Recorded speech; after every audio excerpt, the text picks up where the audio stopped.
السلام علیکم. منسٹر ضیاءالله بنګه صاحب او د ایجوکیشن کوم ډایرکټر هاشم صاحب او د وزیر کوروم ته څومره هم د ایجوکیشن افیسر دی بالخصوص د سنټرل کوروم هغه ته زه ډېر مبارکباد ورکوم.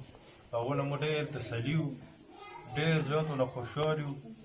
د هغه غوټه وجه دا دی چې زموږ سکولونو کې ماشاءالله د استادانو هېڅ کمای نشته دی.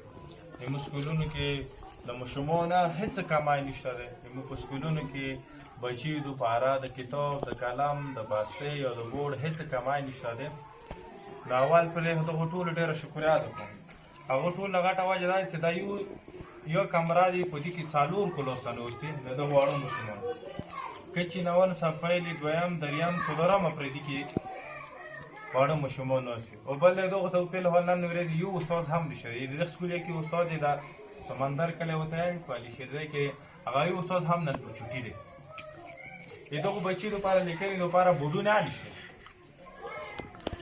د ګرمي یا د ساړه نه بچ کېدنې لپاره یا د باران یا د ګل نه بچ کېدنې لپاره دغه ماشومان چت یا نه دی، دا روغ کړکي روغ دروازې یا نه دی.